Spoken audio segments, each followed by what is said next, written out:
Hi and welcome back to my YouTube channel. And இன்றைக்கி பார்த்தோம் அப்படின்னா டெக்ஸாஸில் நடந்த ஒரு ஹாண்டடான ஒரு ஹாரர் விஷயத்தை பற்றி பார்க்க போகிறோம். இது பார்த்திங்கன்னா இந்த வீடு இன்னும் டெக்ஸாஸில் இருந்துட்டு தான் இருக்குது. அது மட்டும் இல்லாமல் இந்த வீட்டுக்கு பின்னாடி இருக்கக்கூடிய ஹாண்டடான ஸ்டோரி என்ன அப்படிங்கிறதையும் நம்ம பார்க்கலாம். எடுக்கிறாரு ரெண்டடாக என்ன பண்ணுறாரு, அவர் அந்த வீடை எடுக்கிறாரு. அதில் பார்த்தீங்க அப்படின்னா இந்த வீடு எப்படி இருக்குன்னா ரொம்ப பெரிய வீடு. அது மட்டும் இல்லாமல் எல் ஷேப்பில் இருக்கும். ஒரு பகுதி பார்த்தீங்க அப்படின்னா ஒரு பகுதி எல் எப்படி இருக்கும்னா ஃபுல்லாக பெட்ரூம்ஸாக இருக்கும் அண்ட் பாத்ரூம்ஸ் இருக்குது. அண்ட் இன்னொரு எல் சைடு பார்த்தீங்கன்னா கிச்சன், அதுக்கப்புறம் ஒரு ஆஃபீஸாகவும் யூஸ் பண்ணிக்கலாம், இல்லாட்டி ஏதோ ஒரு ஸ்பேர் ரூம்பாக நம்ம கெஸ்ட் ரூம்பாக கூட யூஸ் பண்ணிக்கலாம். அதுக்கப்புறம் பார்த்திங்கன்னா ஒரு கராஜ். ஸோ இதுதான் பார்த்திங்கன்னா இந்த வீட்டுடைய அமைப்பு இப்படி தான் இருக்குது.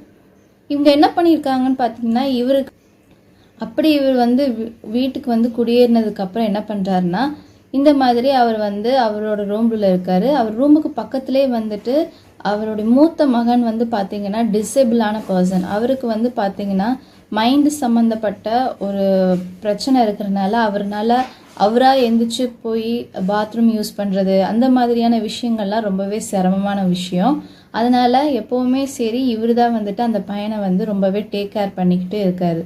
அப்படி இருக்க பார்த்தீங்க அப்படின்னா ஒரு நாள் என்ன ஆகுதுன்னா இவர் எப்பவும் போல் அந்த மகனுடைய ரூமுக்கு போகிறாரு. அந்த மூத்த மகனுடைய ரூமுக்கு போகும்போது அந்த ரூம் பார்த்தீங்க அப்படின்னா ரொம்பவே லைட் போட்டு இருக்குது.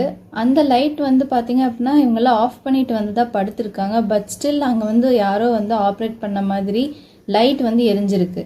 அந்த லைட் பார்த்தீங்கன்னா மொத்தமாக 4 செட்டிங்ஸ் இருக்குது. ஆட்டோமேட்டிக்காக ஃபஸ்ட்டு டச் பண்ணோம் அப்படின்னா அது ரொம்பவே லைட்டாக ரொம்ப கம்மியான ஒரு வெளிச்சம் கொடுக்கும். செகண்ட் டச் பண்ணோன்னா மீடியம், அண்ட் தேர்ட் பார்த்திங்கன்னா ரொம்ப பிரைட்டாக இருக்கும். அண்ட் ஃபோர்த் மறுபடியும் நம்ம டேப் பண்ணோம் அப்படின்னா மறுபடியும் ஆஃப் ஆகிடும்.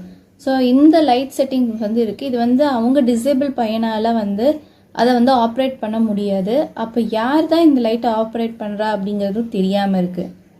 ஆனால் தினமும் பார்த்திங்கன்னா இந்த மாதிரி அவங்க அந்த மூத்த மகனுடைய அந்த ரூமில் லைட் எரியறத நோட் பண்ணிகிட்டே இருந்திருக்காரு. சரின்னு சொல்லிட்டு அடுத்த நாள் பார்த்தீங்க அப்படின்னா இதே மாதிரி அவங்க ஒர்க் போயிட்டு வராங்க. அவங்க பையனை கவனிச்சுக்கிறாரு. அவங்க வீட்டில் இருக்கிறவங்க எல்லாருமே டிவியெல்லாம் பார்த்துட்டு என்ன பண்ணுறாங்க அப்படின்னா எப்பவும் போல் படுக்கிறதுக்கு எல்லாரும் அவங்கவுங்க ரூமுக்கு போயிடுறாங்க. அப்படி போனதுக்கப்புறம் பார்த்தீங்க அப்படின்னா இவர் எதர்ச்சியாக தண்ணி ரொம்ப தாகமாக இருக்குது அப்படிங்கிறதுனால இவர் கிச்சன் என்ன இது இந்த மாதிரி ஏசியிலேருந்து சத்தம் வருது, யாராக இருக்கும், ஒருவேளை நம்ம பசங்களுடைய கேர்ள் ஃப்ரெண்டாக இருக்குமா அப்படின்னு சொல்லிட்டு ஒரு வித சந்தேகத்தோடையே இருந்திருக்காரு. சரி எதுவாக இருந்தாலும் நம்ம காலையில் பேசிக்கலாம். ரொம்ப வாய்ஸ் வேறு ரொம்பவே ஸ்வீட்டாக இருந்திருக்கு. ரொம்ப நல்லாவே அந்த பாட்டெல்லாம் பாடுறாங்க. அந்த குரலை கேட்டது ஃபஸ்ட்டு வியர்டாக இருந்தாலுமே இவர் என்ன பண்ணுறாருன்னா இந்த மாதிரி பையனுடைய கேர்ள் ஃப்ரெண்டாக இருக்கும், அவன் தான் கூட்டிகிட்டு வந்திருப்பானா இருக்கும். அந்த பொண்ணையும் பார்த்தீங்கன்னா இவங்க கூடயே ஸ்டே பண்ண வச்சுருக்காங்க. ஸோ ஒரே ரூமில் இருக்காங்க போல், அதனால தான் இந்த மாதிரி வாய்ஸ் உங்கள் ரூம்லேருந்து தான் இந்த டிவியிலேருந்து நீங்கள் பார்க்குறதுனால அந்த சவுண்ட் கேட்குது அப்படின்னு சொல்லி நான் நினச்சேன் அப்படின்னு சொல்லிட்டு சொல்கிறாங்க. இதுவே இவங்களுக்கு ரொம்பவே வியர்டாக இருந்தது. என்ன இது ரொம்ப வித்தியாசமான ஒரு உணர்வாக இருக்குது, என்ன ஆச்சு அப்படிங்கிற மாதிரியான ஒரு பயம் கலக்கத்தோடையே அந்த வீட்டில் இவரும் இவங்க பையனும் இருந்திருக்காங்க. அது மட்டும் இல்லாமல் லைட்ஸ் மட்டும்தான் ஆன் ஆகுது அப்படின்னா கிடையவே கிடையாது. இவங்களுக்கு பின்வாசல்னு ஒன்று இருக்குது. அந்த பின்வாசல் கூட பார்த்தீங்க அப்படின்னா ஆட்டோமேட்டிக்காக அன்லாக் ஆகிறத இவங்க கவனிக்க ஆரம்பிக்கிறாங்க. அவங்க யூஸே பண்ணலனாலுமே ஆட்டோமேட்டிக்காக அது அன்லாக் ஆகி அந்த வழியாக அந்த டோர் ஓப்பன் ஆகுறதையும் இவங்க கவனிக்கிறாங்க. இப்படி சின்ன சின்ன ஆக்டிவிட்டியாக இருந்தது. அதுவே நாளடைவில் பார்த்திங்கன்னா இவங்களுக்கு ரொம்பவே பயமுறுத்த ஆரம்பிச்சிருக்கு. அதாவது அவங்க மூத்த பையன் சொன்னேன் இல்லையா, அந்த பையனால் எந்திரிச்சு நடக்கவோ இல்லை எதுவும் பண்ண முடியாது, படுத்துகிட்டே தான் இருப்பாங்க. ஸோ அப்படி பேரலைஸ்டாகி இருக்கக்கூடிய அந்த மகன் என்ன பண்ணுறாங்க அப்படின்னா இவர் போய் அந்த ரூமில் என்ன பண்ணுறாரு, அவனை கவனிச்சுக்கிறாரு. அப்படி கவனிச்சுட்டு இருக்கும்போது ஆட்டோமேட்டிக்காக லைட் ஆன் ஆகிறதையும் கவனிக்கிறாரு. என்னடா இது ஏதாவது பிரச்சனையாக இருக்குமா அப்படின்னு சொல்லிட்டு பார்க்குறாங்க. ஏன் அப்படின்னா இது 1959ஆம் ஆண்டில் கட்டப்பட்ட ஒரு பில்டிங். ஸோ அவ்வளோ பழமையான பில்டிங்காக இருக்கிறதுனால ஏதாவது ப்ராப்ளமாக இருக்கும். நாளைக்கு நம்ம தம்பியை கூட்டிகிட்டு இதை சரி பண்ணலாம், பத்தாதிக்கு நம்ம வைஃபையும் கனெக்ட் பண்ணணும் அப்படிங்கிறதுனால இவர் என்ன பண்ணுறாரு, அடுத்த நாள் என்ன பண்ணுறாருன்னா அவரோட தம்பியை கூட்டிகிட்டு இவர் வந்து என்ன பண்ணுறாரு, இந்த மாதிரியான சரி பண்ணதுக்கு அவங்க தம்பியை கூட்டிகிட்டு வந்து ஒர்க் பண்ணிகிட்ருக்காரு. அப்போ அவங்க தம்பி என்ன சொல்கிறாங்கன்னா, எப்படி பார்த்தாலும் ஒயர் வந்து வால் வழியாக தான் வருது, அதனால் ஏதாவது ஒரு சின்ன ப்ராப்ளமாக இருக்கும், மற்றபடி ஒன்றும் இல்லை அப்படின்னு சொல்கிறாரு. இதுக்காகவே என்ன பண்ணுறாங்க அப்படின்னா, இவர் வந்து சரி பண்ணிகிட்ருக்காரு. வந்து சரி பண்ணி கொஞ்சம் நைட் டைமும் ஆயிடுது. இப்போ தம்பி வந்து கிளம்புற நேரம் ஆயிடுச்சு அப்படிங்கிறனால, நான் முதல்ல பாத்ரூம் யூஸ் பண்ணிக்கிறேன்னா அப்படின்னு சொல்கிறாங்க. பாத்ரூம் இந்த வீட்டில் எங்கே இருக்குது அப்படின்னு கேட்குறப்போ, இவர் என்ன பண்ணுறாரு அப்படின்னா, இந்த மாதிரி போகணும் அப்படின்னு சொல்லிட்டு வழிகாட்டுறாரு. இவரும் என்ன பண்ணுறாரு, அந்த பாத்ரூம் நோக்கி போகிறாரு. அங்கே பார்த்தீங்கன்னா எல்லா ரூம்லேயும் வந்துட்டு ஒவ்வொரு பழமையான விஷயம் இருக்குது. அதில் மெயினான ஒரு விஷயம் ஸ்விட்சஸ். அப்போல்லாம் பார்த்தீங்க அப்படின்னா ஒரு குட்டியாக வந்து ரவுண்டாக இருக்கும். அதை வந்து நம்ம மேலே வந்து போடணும் அப்படின்னா மேலே வந்து டிக் அப்படின்னு சொல்லிட்டு ஒரு டபுள் கிளிக் வந்து கேட்கும். ஸோ அப்படி டபுள் சத்தம் வந்து சங்க் சத்தம் கேட்டதும் பார்த்தீங்க அப்படின்னா இவர் வந்து பயப்பட ஆரம்பிச்சிட்டார். என்னடா இது ரொம்ப வித்தியாசமாக இருக்கே அப்படின்னு சொல்லிட்டு பாத்ரூம்லேயே வந்து அவர் என்ன பண்ணுறாரு, ரொம்பவே வந்து கத்த ஆரம்பிச்சிட்டாரு. அவருக்கு ரொம்ப பயமாயிருச்சு, பயந்து கத்த ஆரம்பிச்சிட்டாரு. என்னவா இருக்கும் அப்படின்னு சொல்லிட்டு இவரும் என்ன பண்ணுறாரு, அந்த இடத்துக்கு வந்து கேட்கும்போது என்ன ஆச்சு அப்படிங்கும்போது, இல்லை நான் ஒரு தடவை தான் வந்து இந்த ஸ்விட்ச் போட்டேன், பட் டபுள் சைட் டேப்பிங் சத்தம் கேட்குது அப்படின்னு சொல்லிட்டு சொல்கிறாரு. இது வந்து அப்படித்தான், இது பழைய ரூம்பு பழைய வீடுங்கிறதுனால இந்த மாதிரி இருக்கு போல அப்படின்னு சொல்லிட்டு இவர் சொல்கிறாரு. அதுக்கு அதை வந்து கன்வின்சிங்காக இல்லைனாலுமே அவங்க தம்பி வந்து என்ன பண்ணுறாரு அப்படின்னா, சரி இது பழைய வீடாக இருக்கிறனால மேபி இருக்கலாம் அப்படிங்கிற ஒரு விதமான குழப்பத்தோட என்ன பண்ணுறாரு, அவர் வீட்டுக்கு போயிடுறாரு. அடுத்த நாள் பார்த்தீங்க அப்படின்னா ஒவ்வொரு நாளும் வந்து இதே மாதிரி தொடர்ந்து வந்துட்டே இருக்குது. ஒரு நாள் பார்த்தீங்கன்னா இவரும் இவரோட மனைவியும் வந்து பெட்ரூமில் படுத்துட்ருக்குறாங்க. பிள்ளைகளுக்கு எல்லாத்துக்குமே பார்த்தீங்கன்னா தனித்தனி ரூம் வந்து இருக்கிறனால பேரண்ட்ஸ் எப்போவுமே வெளிநாட்டில் வந்து தனியாக தான் இருப்பாங்க, குழந்தைங்களுக்குன்னு தனித்தனி ரூம்ஸ் வந்து கொடுத்துருவாங்க. அப்படி இருக்கிறப்ப பார்த்தீங்க அப்படின்னா இவர் வந்து என்ன பண்ணுறாரு, அவரோட மனைவி கூட தூங்கிட்டு இருக்காரு. சடனாக முழிப்பு தட்டி அவங்க மனைவியுடைய ஹஸ்பண்ட் இவரும் வந்து என்ன பண்ணுறாரு அப்படின்னா எந்திரிச்சு என்ன ஆச்சு அப்படின்னு கேட்கும்போது, அந்த உருவம் அங்கே பாருங்க பாருங்க அப்படின்னு சொல்லிட்டு அவங்க மனைவி சொல்கிறாங்க. அப்படி பார்க்கும்போது அந்த உருவம் வந்து அவங்களுக்கு இடது பக்கமாக வந்துட்டு அந்த பெட்ரூம்லேருந்து நகர்றதையும் பார்க்குறாங்க. இவர் என்ன பண்ணுறாரு, இதுதான் என்ன ஏதாச்சும் அப்படின்னு சொல்லிட்டு பெட்லேருந்து சீக்கிரமாக அவர் எந்திரிச்சு பின்னாடியே போகிறாரு. அந்த உருவம் வந்து பார்த்தீங்க அப்படின்னா ஹால் வழியாக வந்துட்டு அந்த மூத்த பையன் இருக்கான் இல்லையா, அந்த ரூமுக்கும் பாத்ரூமுக்கும் போகிறதும், அது வரைக்கும் ஆஃப் ஆகிருந்த பாத்ரூமோடைய லைட் வந்து எரியறதும் இவருக்கு வந்துட்டு ரொம்பவே பயமாயிடுச்சு.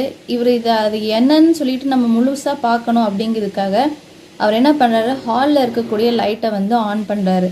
அப்படி ஆன் பண்ண உடனே பார்த்தீங்கன்னா அங்கே எதுவுமே கிடையாது. ஆனால் இவர் வந்து பயங்கரமாக இவருக்கு வேர்த்து விறுவிறுத்து கையெல்லாம் வந்து நடுங்கிடுச்சு. ஏன்னா அப்படி ஒரு உருவத்தை இத்தனை நாளாக அவர் அந்த வீட்டில் வந்து பார்க்கவே இல்லை.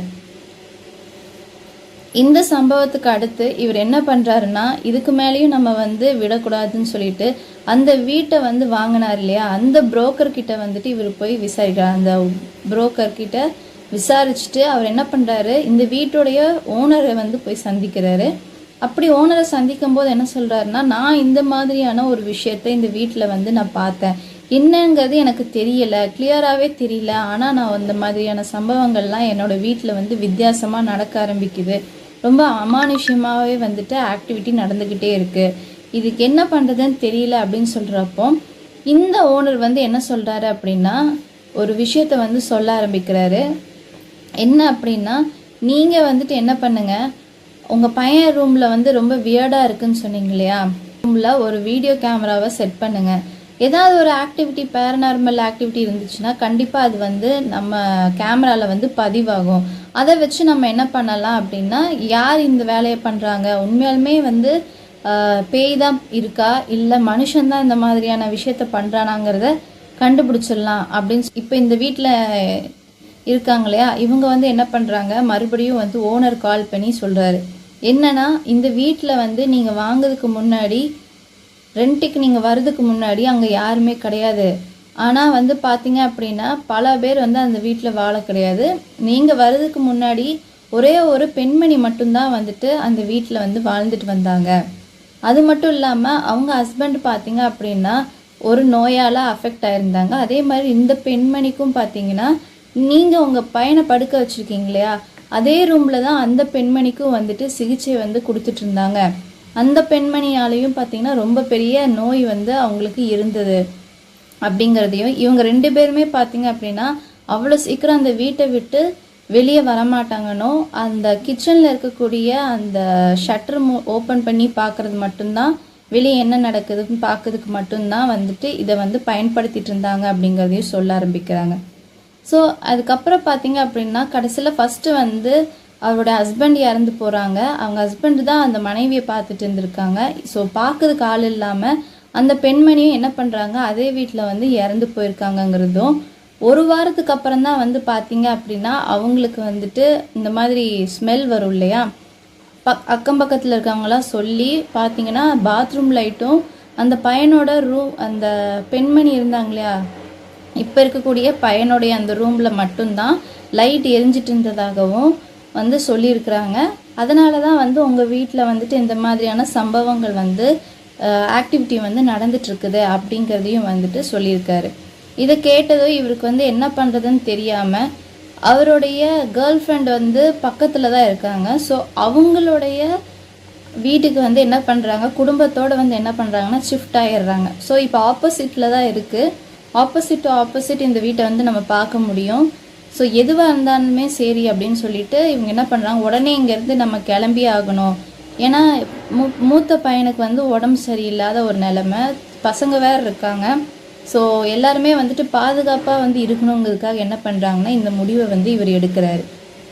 அப்படி எடுத்துகிட்டு போனதுக்கப்புறம் அந்த வீட்டை வந்து காலி பண்ணதுக்கப்புறம் இந்த இவர் வந்து என்ன பண்ணியிருக்காருன்னா, அந்த வீட்டில் வந்துட்டு எல்லா பொருளையும் எடுத்துகிட்டு இனிமேல் நாங்கள் இங்கே தங்க மாட்டோம் அப்படிங்கிறதையும், நீங்கள் என்னை வந்து பின்தொடரக்கூடாது அப்படிங்கிற விஷயத்தையும் வந்துட்டு என்ன பண்ணுறாருன்னா இவர் வந்து சொல்லிட்டு கிளம்பிடுறாரு. அப்படி சொல்லிட்டு கிளம்புனதுக்கப்புறம் கொஞ்சம் நேரம் கூட ஆகலை, கிச்சனில் ஆட்டோமேட்டிக்காக லைட் எரிய ஆரம்பிக்குது. அந்த ஷட்டர் சொன்னேன் இல்லையா, அந்த ஷட்டர் வழியாக தான் வந்து என்ன நடக்குது வெளியே அப்படிங்கிறத வந்து பார்ப்பாங்க அப்படிங்கிறத நான் சொல்லியிருந்தேன்.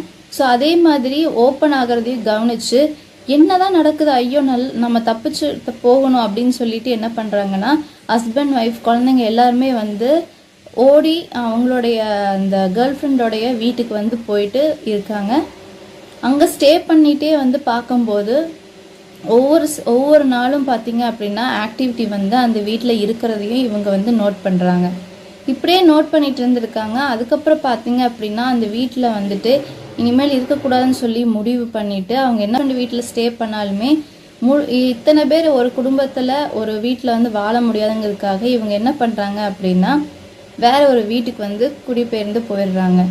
ஸோ இது அந்த பெண்மணி பார்த்தீங்க அப்படின்னா ரொம்பவே வந்து கோவக்காரங்களாம், ரொம்பவே வந்துட்டு மனசாட்சியே இல்லாத ஒரு பெண்மணி. அது மட்டும் இல்லாமல் அவங்க வந்து ரொம்பவே வந்து சாபம் விட்டுட்டு அந்த மாதிரியான ஒரு விஷயங்கள் வந்து அந்த பெண்மணி கிட்ட இருந்ததாகவும், அதனாலேயே பார்த்தீங்கன்னா நிறைய பேர் சொந்தக்காரங்க இவங்க எல்லாத்தையும் வந்து ஒதுக்கி வச்சதாகவும் வந்து சொல்கிறாங்க. அதனால தான் யாருமே இல்லாமல் அந்த ஹஸ்பண்டும் ஒய்ஃபும் அந்த வீட்டில் இறந்ததாகவும் வந்து சொல்லப்படுது. இந்த வீடியோ உங்களுக்கு பிடிக்கும் நம்புகிறேன். அடுத்த ஒரு வீடியோவில் சந்திக்கிறேன். Until then, bye from Annie.